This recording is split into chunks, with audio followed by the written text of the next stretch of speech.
జ్ఞానులు, జ్ఞాన బంధువులు. సుప్రసిద్ధ బ్రిటిష్ గ్రంథకర్త ఆల్డస్ హక్స్లీ గొప్ప మేధావి. అతడి మెదడు ఒక విజ్ఞానకని అని చెప్పుకునేవారు.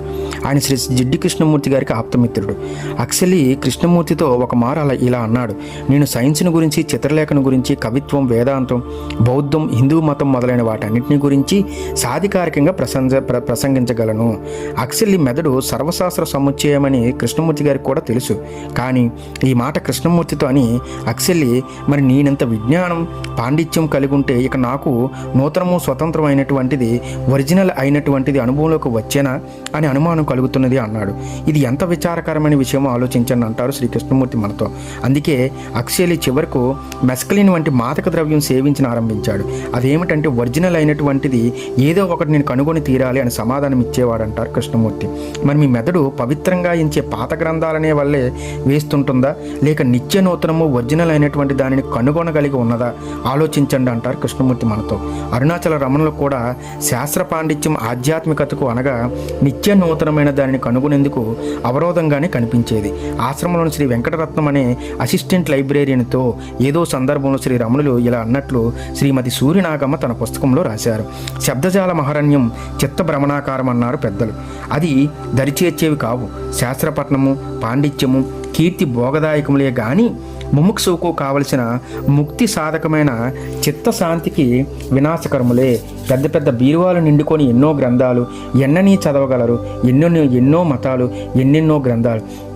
ఒక్క మతానికి చెందిన గ్రంథాలు చదివేందుకే జీవితకాలం చాలదు. ఇక ఆచరణ ఎప్పుడు చదివిన కొద్దీ చదవాలని అనిపిస్తుంది. అందుకు గల ఫలితం చదివిన వారితో చర్చిస్తూ కాలయాపన చేయడమే కానీ కడతేరనివు అన్నారు. అందుకే తనకు అత్యంత సన్నిహితుడైన శ్రీ కావ్యకంఠ గణపతి మునికి ఆత్మ సాక్షాత్కరించి ఉంటుందా అని ఎవరో శ్రీ రమణులను అడిగితే, అంత గ్రంథ విజ్ఞానంతో నిండిపోయిన అతనికి ఆత్మ సాక్షాత్కారం ఎలా సాధ్యమని కృష్ణమూర్తి గారు హక్స్లీ విషయంలో అన్నట్లే శ్రీ రమణులు గణపతి ముని విషయంలో అన్నారు. ఆత్మ సాక్షాత్కారం ఉందని ఏ నిజమైన మహానుభావుడైన మనకిదే చెప్తుంటారు. శ్రీ శృంగేరి పీఠ 34వ పీఠాధిపతి శ్రీ చంద్రశేఖరేంద్ర భారతి కూడా ఇదే విషయాన్ని మరింత మనోజ్ఞంగా ఒక మారు ఇలా చెప్పారు: నీకు సత్యాన్ని గురించి సందేహం ఉంటే, లేదా దానిని తర్కం చేత నిలబెట్టాలని అభిప్రాయం ఉంటే ధారాళంగా కావలసిన పుస్తకాలు చదువు. నీకు సత్యాన్ని గురించి సందేహం లేకుంటే, జీవితంలో దానిని అనుభవానికి తేవాలని మాత్రం కోరుకున్నట్లయితే ఈ విస్తార గ్రంథాలవడన అనవసరం. ఒక వంటవాడు ఉన్నాడనుకో, అతడు రుచికరమైన పదార్థం చేయాలనుకుంటాడు.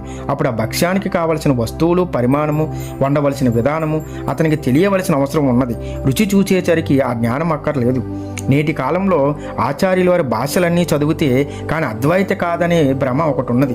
ఆచార్యులు సత్యదర్శనం చేసిన వారు ద్రష్టలు, కానీ వారు తాము వ్రాసిన భాష్యములను చదివే ద్రష్టలయ్యారా ఏమి?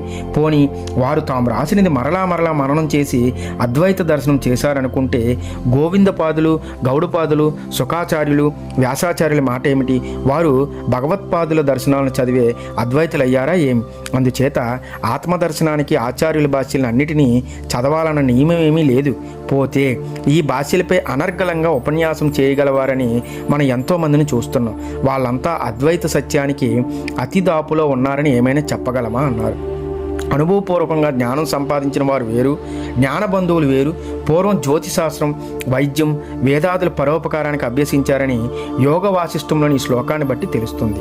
వ్యాచష్టయ పఠతి చశాశ్రయం భోగయ శిల్పవత్ యతేతేన నత్వస్థానం జ్ఞానబంధు నా ఉచ్యతే. అంటే శాస్త్రాభ్యాసము, ఉపన్యాసాలు శిల్పం చేసినట్లుగా భోగం కొరకు చేసేవాడు అనుష్ఠానం కోసం అనగా యోగాభ్యాసం మొదలగు వాని కొరకు ప్రయత్నించడు. అందువలనే అతని జ్ఞానబంధువు అన్నారు. ఆ కాలంలో శిల్పాదులు మాత్రమే జీవిత నిర్వహణకు అభ్యసించడం జరిగేది. అది అట్లా ఉంచి దేనిని గురించైనా విని, చదివి ఆ విధంగా కొంత పరిచయం ఏర్పరచుకొని తెలుసుకోవడం ఒక జ్ఞానం. ఇలా సమాచారం గ్రహించడం ద్వారా తెలుసుకోవడాన్ని ఆంగ్లంలో నాలెడ్జ్ త్రూ ఇన్ఫర్మేషన్ అంటారు. అలా కాకుండా నేరుస్తున్న దానిలో ప్రవేశించి అదే తానే తెలుసుకోవడం వేరు. ఈ రకమైన నాలెడ్జ్ బై బీయింగ్ అనేది ఆధ్యాత్మిక రంగంలో ప్రయోజనకారి. మొదటి రకం లోక వ్యవహారంలో మాత్రమే ఎక్కువగా ఉపయోగపడుతుంది.